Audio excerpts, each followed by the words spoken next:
And we're back. No, we gotta fall back. This place is literally called the Thunder Plains, and you're hoping it'll stop. Poor Riku. I mean, she just joined the party. That's not Auron's way. Yeah. And he's already, like, outside, walking down the road. I stopped listening to you about 10 sentences ago. You just hear him shout around the corner, "You coming?"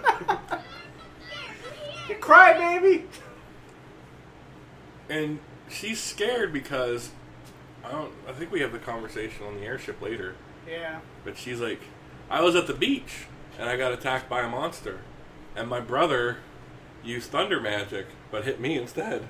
Oh, like, yeah. No, I think she said that in... Did she? I think I caught a stray line of dialogue. Alright, She said something about thunder magic and bzzzt. Yeah, that would be it then. Yeah. Lightning proof. That's actually pretty good. That's pretty helpful. I think if anywhere... And Brotherhood with Waterstrike. We're just running the element gambit right here. There you go. Let's see how far behind in this.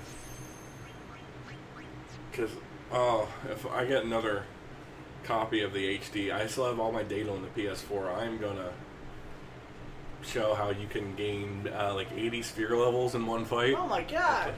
The monster. How do you do that? It's at the monster arena. Oh, yeah. What you do is you set your overdrive to be pain, like overdrive into AP, Okay. then triple AP, and then you fight the Tonberry King that does damage for every enemy you've ever killed.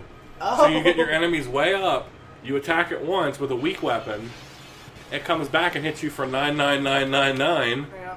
That goes all into your AP instead of your Wow. overdrive. That is hilarious. Oh, it's a scene, man. I'm gonna guess that was not intentional. I mean, it's as intentional as, breaking a game another way. Right. Like I said about 8, the fun is that. You can play card games, get cards.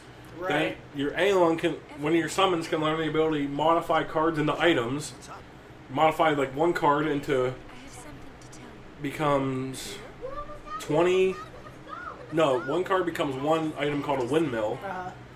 You can then have that same Aeon, it can refine like thunder and wind stuff. I think it refines both. Mm-hmm. In any case, that windmill can turn into 20 tornadoes, which you can then stack up to 100 times onto your attack. And you're literally killing every boss through Disc 1 with one hit of your sword. Wow. Like, it's all about optimization. It's the same thing with Gambits. Like, Right. I beat the super worm thing, and that thing that's supposed to take like 4 hours. Again, I had 2 of those invisible bows. I had my gambits set up for my caster to cast them spells that keep them immobilized and in place so they don't accidentally trigger the fight. Right. They're attacking from just outside its sphere of influence and hitting it. They're getting berserked and hasted the whole time too. Wow. And then when my mage, when she gets too low, she was set to use a max ether on herself too. And then I just went and ate dinner somewhere. Like I literally left my house. I'll just let this go for a while. Yeah. I think I looked at London. I was like, "You got this?" And he's like, "Meow." And I'm like, "All right." Wow. Let me know if anything goes wrong. So Yuna decides she's gonna get married. I'm sorry. Just one thing. I won't quit. Cock Seymour. It is fine. Wait a minute, I don't care. You care? You're not gonna stop her? No. No, I'm not. As she said earlier, As long as she's willing to. That's all he cares about. nothing matters except sin, guys. Yes. So in an earlier episode, I mentioned the Spider-Man game for the PS1. Yes. The thing that gets repeated over and over and over again, that Peter Parker just cannot seem to get into everybody's heads. You can't control the symbiotes, man. You Yeah. just can't do it. You can't do What's it. up, Waka? Yeah, don't marry him. Just talk to him. I For mean, heaven's unity. Waka actually I think it is the right thing to do. is pretty cool with the whole Seymour thing, Yeah. and that back in like the Mushroom Rock again. I just edited and put those out, so I remember it. Where he's like, we shouldn't be using these Machina, and he's like, well, pretend you didn't see them. It's like, oh, beg your pardon, but that's not something a maester should say. It's like, Yeah, well, pretend that's I didn't right. say it. Oh, Waka's kind yeah. of like, Some way. what the fuck? Yeah, that's right. I forgot about that. Like, so Waka doesn't really like. Waka's a bro too. He Like, I love is. Waka so much. He's a bro to Titus. He's a bro to Yuna. I'm sorry. Literally, yeah, older brother, exactly. She's willing to face sin. She's privileged. Oh, he's so fucking mad. I didn't understand. He's probably still mad. But somehow, I felt like I didn't belong. I don't know. Them. There's rumors that they're gonna do Final Fantasy X-3. Oh yeah, I heard. I about really that. hope. No, just let it alone. It was okay for it to have like a downer ending in this game, and then they'd be like, oh, at the end it shows him swimming towards. He's like, after the credits, there's a scene where he's in the ocean and he swims up, Uh-huh. and then it goes like, you hear seagulls and a splash of water, and it goes Final Fantasy X across the screen. Yeah. And it's kind of like a hope spot, which I like, Right. you know? It's kind of like the end of Digimon Season 3.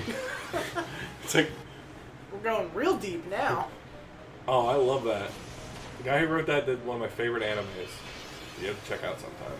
I've never. Serial watched- Experiments Lane, it's called. Okay. It's about, like, the internet in the real world, and it is, considering it was made in the 90s, it is fucking eerily prophetic of what's happened Huh. in reality. Well then, yeah, I definitely have to watch. He said where it's like, people are more concerned with their online presence than their real world presence. Oh, okay. And the guy who wrote it, he's like, oh, it's going to be more, I want to see how the Japanese and the English audience react different. That's like what his goal was. Uh-huh. But everybody reacted the same, but it was about online versus offline instead, which is Uh-huh. pretty cool.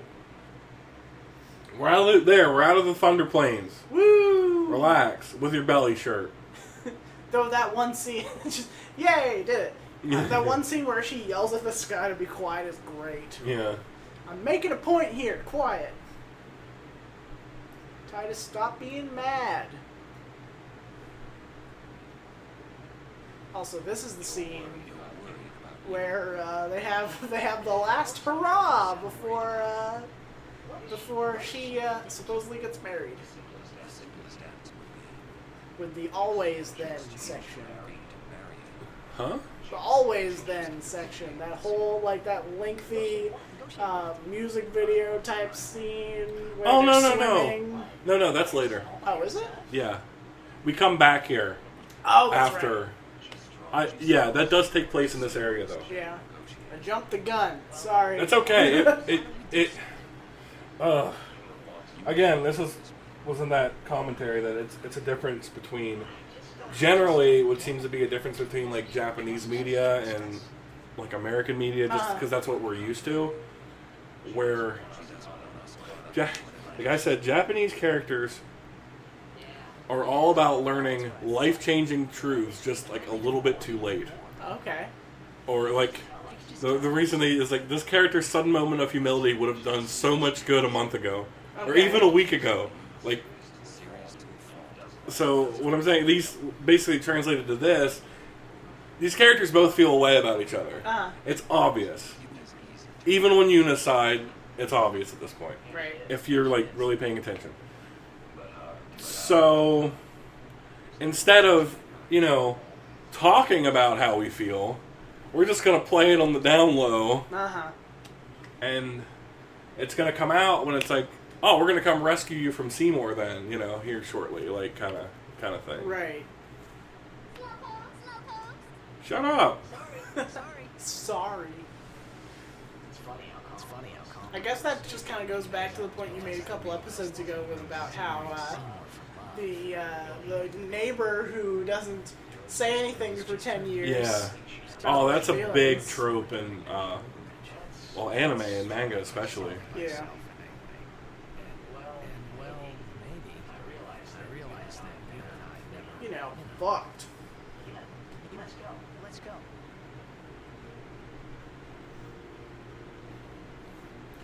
Riku is just raring to go. Yeah. Now that we've made it out of the Thunder Plains, everything is okay again. I do like this effect a lot. I've never mentioned it before, but like how the map just kind of like comes up and it shows you your path. Yeah. And you know what's really cool is when you go back, like late game when you get to the Calm Lands, and you're like, oh, okay, I'm gonna go catch all these monsters now. You can literally like fly back to Besaid and just walk the whole and like ride boats and do the whole journey again without getting on the airship. And if I may, That's cool. congratulations on your betrothal. Lucille? And I'm Elma. Take that road to Colonia Temple. Who do we get in this one? This is, That's Colonia is Shiva. Shiva, the Ice Lady. Mm-hmm. Character whose design hasn't been different since 8, as far as I can recall. And still isn't? It's an ice woman, you know. I'm just You know what? I always, as a kid, I always had this mental thing where, so as you may or may not know, as you unlock the character's ultimate weapons, here in Colonia, there's like a space road type thing. It's weird. Okay. But as you unlock their weapons, certain Aeons can break the 9999 damage cap. Oh, okay. And they're associated with certain people. Like, Waka's weapon, when you unlock it, Ifrit's can break it. Lulu's, when you unlock it, Shiva can break it. Okay. So what I always thought would be a cool thing and like a cool reimagining. Oh, here, this is the hardest fight in this place, but you get a cool spell, Aqua Breath, which is pretty neat. That's all. Oh, okay, that's... You don't get to see how it. I'm here, aren't I? I live. Moving right along. But weird editing on that one. Yeah. But so these characters are linked to these Aeons, and it always was cool to me to be like, oh, this character, like if there was a way like they could transform into that character. Oh, okay. Like I could totally see Waka and Shiva as like the Ifrit and Shiva. Yeah. Or Waka and Lulu as Ifrit and Shiva, like going on. That makes a lot of sense. Because isn't it implied anyway that you always, no matter what sort of summoner is going on this pilgrimage, it's always the same summons. Yes, It's always the same they're Aeons. always. Matter of fact, this game, when you have the summon battles, you can't summon the same Aeon as the other summoner. Oh, okay. So it shows that you're calling the same faith right. that became the same Aeon, Yeah. which 'Cause is neat. I remember specifically when Seymour summons Seymour summons Animus, Mm-hmm. and then you get Animus later. I'm like, holy shit! I didn't know this was a thing. Yeah. So let me think of who's connected to who. Ifrit is Waka, Shiva is Lulu, which works perfectly for those two, I think. Vale 4, the first summon is Yuna, which I think works really well too. Right. Ixion is Kamari, which I think, again, these... Perfect. Oh, Bahamut is already broken, I think. Who's Yojimbo? Yojimbo is Orin, actually. I was actually just That gonna is say, the- that's Auron. They all make sense, They do. kind of. Yeah. Like,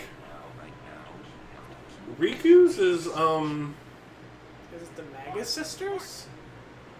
I don't think Or so. does that not count? I don't recall for those. Bahamut is... God, I love this game. I also love how Bartello, up until this point, has not said anything. But now you realize he's got, like, this beautiful radio voice. Oh, they have, he has a whole subplot in number 2. Oh, does he really? Him and Donna. They decided they're going to join... Well, there's, like, New Yevon and then the Youth League, which is, like, the New Yeah. Crusaders. And they join different ones, and throughout the 5 chapters, you have to reunite them. Get that completion percentage. Always gotta go for that. I really want to play through this game myself again, because I don't think yeah. I've touched it in literally years. Oh, hello. Strange bird thing. It's... These things are kind of weird. It's implied that they're like faith. By number 2 anyway. Yeah. Which kind of makes sense. A butterfly with rainbow wings. Lead the way This game. I don't know because I haven't played a lot of other Final Fantasy games, but this game throws a lot of weird stuff at you. It'd be like, hey, this is just part of the world now. Like the frog people. 7 and 8 are a lot more based in like reality.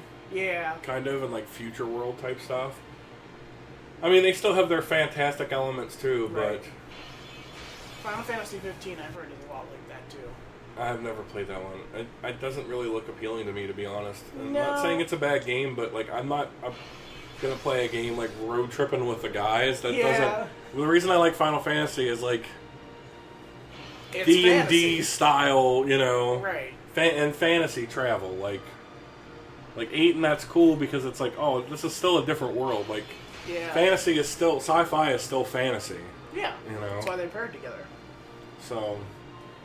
That's- 9 is a lot like the older games. In fact, Yeah. like they lift like locations and songs and stuff. Oh, neat. So it's just basically a massive love letter to the old That's cool. stuff that people put. That's and like, it's great. I hate that this is left to the end of the video, but Go ahead. I know nothing about Final Fantasy 15 except for the add-on that they released like a year later that was Final Fantasy 15 Fishing with Your Bros. Really? It was just a fishing minigame. That was its own like self-contained thing. It was great. I mean, that game and 13, I could complain about that a lot too because I actually played that. It's so fucking linear. Yeah, it's just You're a literally hallway. walking down hallways. Yeah. It sucks. It sucks.